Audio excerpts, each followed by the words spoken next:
I've started off at the top working with numbers, and I've added the symbols that we're going to use in order to use addition, subtraction, multiplication and division.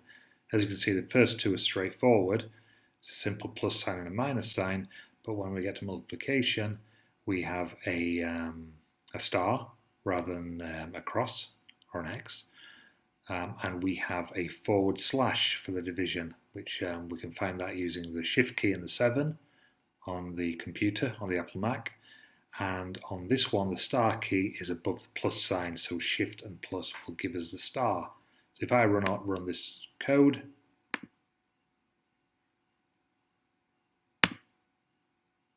we get the following. Yeah, it just shows us what the answer is. Rather than printing out the sum, it shows us just what the answer is there. What we can do with this, which is quite nice, this is the only real time I would use shell. Shell works quite nicely as a calculator. So I can put a figure in here. If I want to calculate 3 times 15, and I press return, it will give me the answer straight away. So I don't have to go into the actual program and type in print. It will run it straight away for me, which is quite nice if you want to solve a little maths problem. But we're going to be using these figures or something similar to output and solve the problem at the bottom. Now there are some strange things that occur with Python, which I want to share with you. By the way, I do want you to have a go at this, copy this video and copy these things down. Maybe make your own notes in the comments box so that it makes sense. But here we go. I want to find out what happens here when I need to find the result of this. So we've got 10 plus 2 in brackets times by 3. Now the result should be 10 plus 2 is 12 because it's in the brackets. So I'm going to use BODMAS. So brackets, order of power, division, multiplication, addition and subtraction, which would mean we would do the brackets first. So 10 plus 2 is 12 times 3 should give us an answer of 36.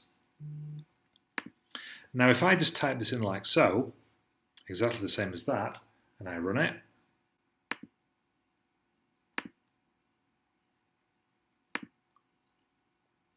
okay, it will throw an error at me. Yeah, it throws an error at me because I'm now using things outside of the brackets, which is no good at all. So maybe I could try this one. So get rid of that, we know it doesn't work. Maybe try this one. So I run this, module, and it gives us a figure of 16. Well, 16 is 2 times 3, 6, plus 10. So it's done that in accordance with that, but we wanted to add these two numbers together first. So it's followed the BODMAS rule itself, but we didn't want it to do that. We wanted to use the brackets first. So I'm going to close this. The way we do it is we've got to add 2 sets of brackets. So we're printing everything inside the brackets, so this entire maths formula sits inside there. Okay, well 1, 2, okay. Do we need this next bracket? 1, 2, we've got 3 on the end. It gave me a little ding, I'll show you this.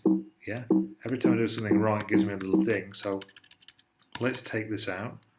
1, 2, okay, 2's, because we've already got 1 here, so now I'm going to run it. Okay, and we've got the correct answer there, which is 36, which is what we wanted. Now, again, if I was to put this here, plus 2 brackets times 3, and run it, it will give me the correct answer, because I don't need to worry about the print command in this. So that's quite nice, as I say, as a calculator, but you've got to remember where your brackets go. What will happen here? So let's take this one out. 3 times 2 and 4 times 4. Well, again, if I run these, click OK, I have a figure of 9 and a figure of 256. Well, the 2 stars basically mean to the power of. Okay, so 3 to the power 2, or 3 squared, would equal 9. 3 times 3. For this one, 4 to the power 4, so 4 times 4 times 4, 4 4s are 16, times 4, 32, 32, 64, 64 times 4 is 256. Good. Again, I should be able to do this and go there, and it should give me the same answer, 256. Okay? Now this is a little problem for you to solve. If you don't want to see my answer or see me solving this, if you want to have a little go on your own, that would be fine. If you do want to see my me solving this, then please stay tuned. Okay, let's have a look.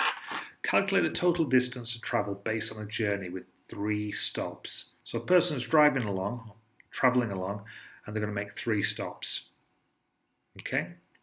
We're going to calculate the time it's taken if you were traveling. So what we need to do, we need to calculate the time taken if you are traveling at an average speed of 60 kilometers per hour. Okay, 60 kph. And we're going to print out a message stating the total time for the journey. So first of all, I'm going to put in, because it's asking for the user to input this, I'm going to put in journey 1 equals,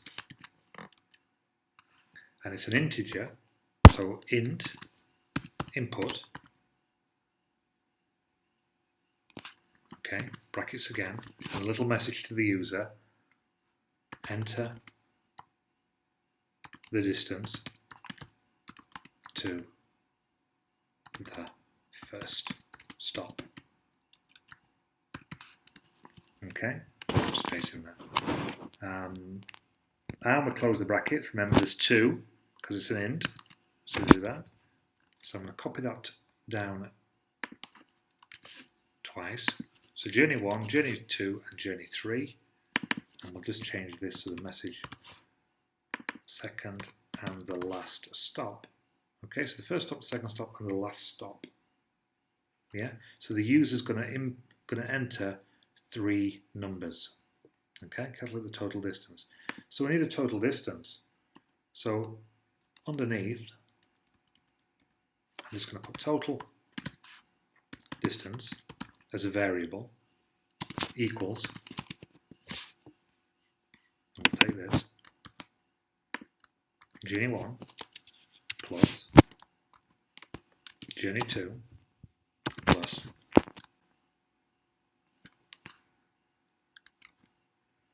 journey 3. Okay. That will so the total distance will equal all of those together. Well, how does that work? Well, let's see if I print total distance and run it.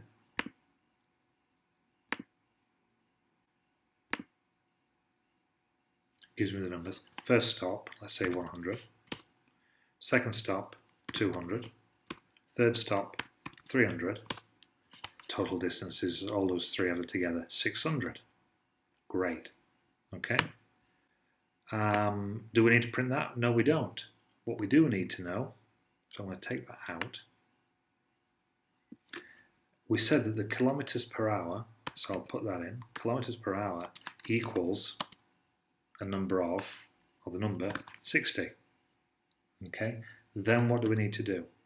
Well, I'm going to put a figure of time, because it's asking me print out a message stating the total time for the journey, but I need to calculate the time. So I'm going to say time equals total distance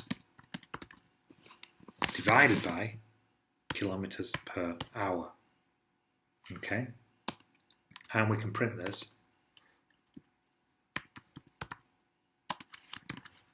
Time. Oh, print time. Okay. Not the most exciting thing, it'll just give me a figure, but okay, we run module, click OK. So, first stop, 99, second stop 89, 79, the total distance, or the time it will take is 4 hours and 45 minutes. Okay? If I want to round that down to one significant figure, I can add a few little tricks in here. I can round the number down.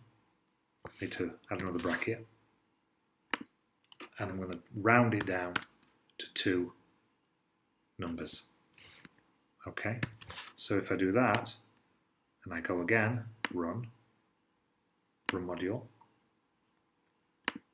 Okay, and first stop, 35, 56, 77. It will round it down. So I've got 2 figures in there. Okay, so 1 decimal place. So what I would like you to do is enter that code, but I want you to print out, I'm going to leave this one up to you, print out a message stating the total time for the journey. So we've got information here, so it's obvious for the user, but just printing out a number at the end doesn't really tell us anything. So what I want you to do is recreate this, but then at the very end print a message and then tell us what the total time is. I'm going to stop the video now for you to take it away and have a little go at.